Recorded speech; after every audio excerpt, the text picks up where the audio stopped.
Shalom Bapa dan Ibu, kita berdoa.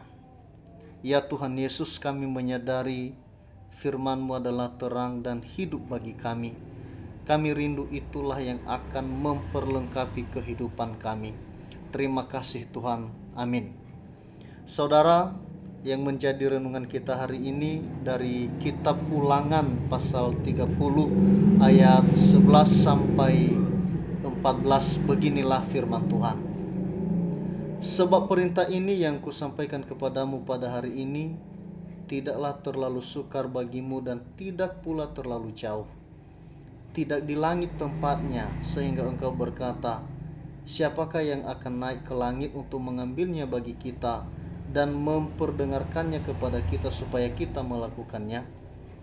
Juga tidak di seberang laut tempatnya sehingga engkau berkata, siapakah yang akan menyeberang ke seberang laut untuk mengambilnya bagi kita dan memperdengarkannya kepada kita supaya kita melakukannya. Tetapi firman ini sangat dekat kepadamu, yakni di dalam mulutmu dan di dalam hatimu untuk dilakukan. Demikianlah firman Tuhan. Bapak dan Ibu, yang menjadi tema renungan ini memberitakan dan melakukan firman Tuhan. Di zaman sebelum Yesus datang, firman Tuhan itu berkali-kali disampaikan, baik secara langsung dan juga secara tidak langsung. Ada kalanya Tuhan menyampaikan atau menyatakan firman-Nya itu melalui para nabi, kadang juga melalui mimpi dan penglihatan. Peristiwa Gunung Sinai adalah peristiwa yang paling nyata. Firman Tuhan itu disampaikan kepada kaum Israel. Lalu kemudian Israel diperintahkan agar firman yang telah mereka terima kemudian dihafal. Dan bukan hanya itu, setiap orang tua di rumah didorong untuk mengajari anak-anak mereka supaya mereka juga mengenal firman Tuhan yang menjadi pedoman di dalam kehidupan mereka. Lalu Bapak dan Ibu, di zaman Perjanjian Baru, firman itu langsung dipraktekkan dan diperagakan oleh Yesus. Supaya apa? Supaya menjadi contoh bagi setiap orang. Dan tidak berhenti di situ. Firman itu juga terus ditafsirkan dan dijelaskan kembali oleh para rasul dan setiap hamba Tuhan. Dan di dalam firman Tuhan kita juga diingatkan bahwa Tuhan memberikan kita Roh Kudus, ya. Roh Kudus diutus untuk menolong kita sehingga kita bisa mengingat kembali semua apa yang telah difirmankan oleh Tuhan. Demikianlah semua itu harus terjadi Bapak dan Ibu, supaya setiap orang sadar sesadar-sadarnya bahwa masing-masing terpanggil dan bertanggung jawab penuh untuk melakukan apa yang dikehendaki oleh Tuhan. Saudara, perikop hari ini adalah saat-saat hampir paling terakhir di mana Musa sebentar lagi akan berpisah dengan bangsa Israel. Sebelum Israel melanjutkan perjalanan menuju tanah perjanjian, maka layaknya seorang ayah kepada anak-anaknya, Musa terus-menerus mengingatkan bangsa Israel agar sepanjang perjalanan hidup mereka taat kepada kehendak Tuhan. Judul perikop ini hari ini adalah kehidupan dan kematian. Di ayat 15 sampai 16 setelah perikop renungan kita hari ini, ada peringatan keras yang disampaikan oleh Musa kepada orang Israel. Saya bacakan Bapak dan Ibu. Ingatlah, aku menghadapkan kepadamu hari ini kehidupan dan keberuntungan, kematian dan kecelakaan. Karena pada hari ini aku memerintahkan kepadamu untuk mengasihi Tuhan Allahmu dengan hidup menurut jalan yang ditunjukkannya dan berpegang pada perintah, ketetapan dan peraturannya, supaya engkau hidup dan bertambah banyak dan diberkati oleh Tuhan Allahmu di negeri kemana engkau masuk untuk mendudukinya. Lalu di ayat 17 sampai 18, di situ ada penegasan Bapak dan Ibu, bila orang Israel meremehkan atau mengabaikan perintah-perintah Tuhan di dalam hidup mereka, maka mereka akan binasa. Saudara yang dikasihi Tuhan, hari ini kita juga seperti orang Israel. Kita terus diingatkan untuk senantiasa taat kepada perintah dan firman Tuhan. Mengapa Bapak dan Ibu? Karena di dalam Yohanes pasal 1 ayat 1 ditegaskan bahwa firman itu adalah Allah sendiri. Firman itu merupakan hidup dan terang bagi kita. Maka sangatlah wajar bila orang yang merenungkannya siang dan malam serta setia melakukannya, hidup mereka seperti pohon yang ditanam di tepi aliran air. Ia akan bertumbuh subur, menghasilkan buah, daunnya hijau dan tidak mudah layu. Yang itu bisa nanti kita bandingkan di Mazmur 1 ayat 2 sampai 3. Dan di situ juga dijelaskan Bapak dan Ibu, tetapi orang-orang yang mengabaikan firman itu di dalam hidupnya, mereka akan seperti sekam yang ditiup oleh angin, mereka menuju kepada kebinasaan.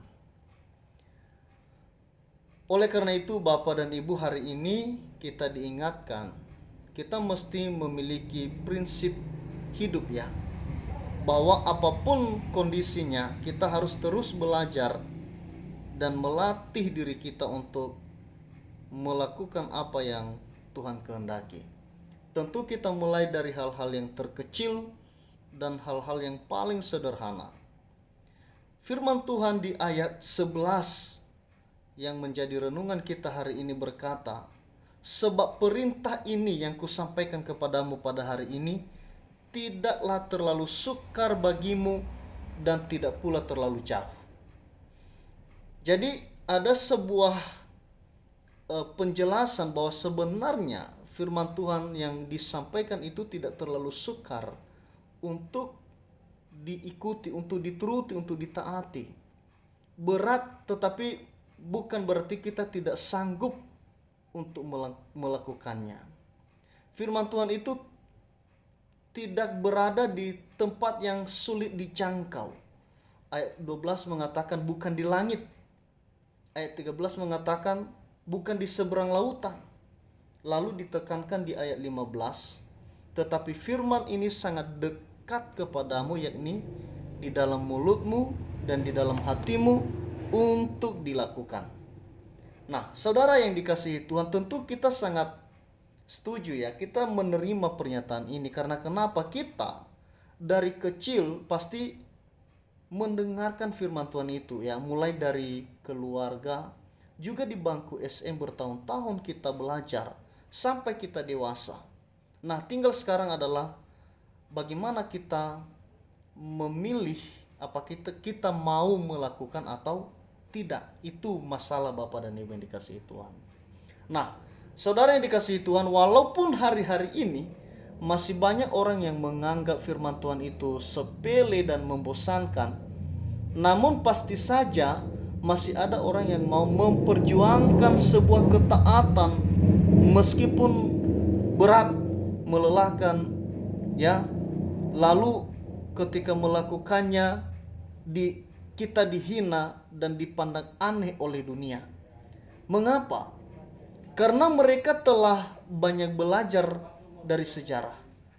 Apa yang akan terjadi ketika seseorang memilih untuk taat, dan apa juga yang akan terjadi ketika seseorang memilih untuk tidak taat. Sejarah Israel telah membuktikan hal itu kepada kita semua, bahwa kedamaian dan kegelisahan, sukacita dan duka cita, berkat dan kutuk, itu mereka alami bergantung bagaimana ketaatan mereka masing-masing kepada kehendak Tuhan. Hari-hari ini ada banyak orang yang masih suka berdalih ya, dan mencari alasan agar tidak mau tunduk dalam kehendak Tuhan. Bahkan ada yang mencoba mencari pembenaran diri sendiri. Ada yang tidak mau datang ke gereja dengan alasan masih ada corona, walaupun corona sudah dinyatakan tidak ada lagi ya. Ada orang yang tidak mau datang untuk bersekutu di gereja dengan alasan karena hamba Tuhan dan pengurus gereja tidak melayani dengan baik. Ada orang yang hidup jahat ya di dalam hidupnya dengan alasan karena mereka pernah disakiti. Ada orang yang tidak mau lagi berdoa dengan alasan karena doa mereka tidak pernah dijawab oleh Tuhan. Ada orang yang berhenti untuk melakukan kebaikan karena kenapa?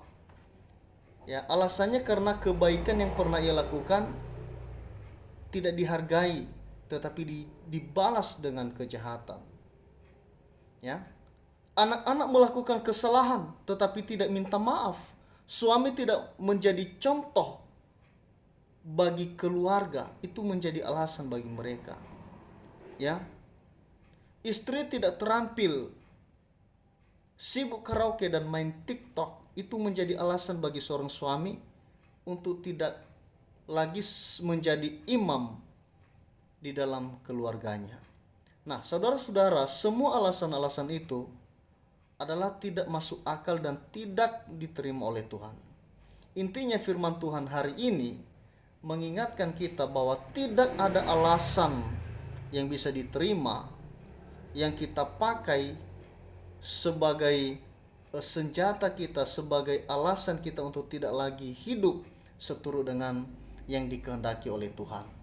Nah, saudara yang dikasihi Tuhan, apapun kondisi di sekitar kita, hendaklah tidak mempengaruhi dan melemahkan komitmen kita sebagai orang percaya untuk terus mengiring langkah Tuhan, untuk terus mengikuti kehendak Tuhan. Dosa yang dilakukan oleh orang lain, kita tidak pertanggungjawabkan kepada Tuhan Bapa dan Ibu. Begitu halnya juga dengan kesalahan yang kita lakukan. Kita sendiri yang mempertanggungjawabkannya kepada Tuhan. Niwawa bakheda talu ilu idondeda, ya, talu ilu ibanewada sama sana. Nah, jadi sekarang kita diingatkan bahwa fokuslah untuk melakukan apa yang dikehendaki Tuhan. Jangan cari dalih atau alasan. Tinggalkan kebiasaan mengomentari kehidupan orang lain, tetapi sekarang arahkan hidup, arahkan hati, arahkan pikiran untuk belajar dan terus melatih diri untuk melakukan apa yang Tuhan kehendaki. Tuhan Yesus memberkati. Amin.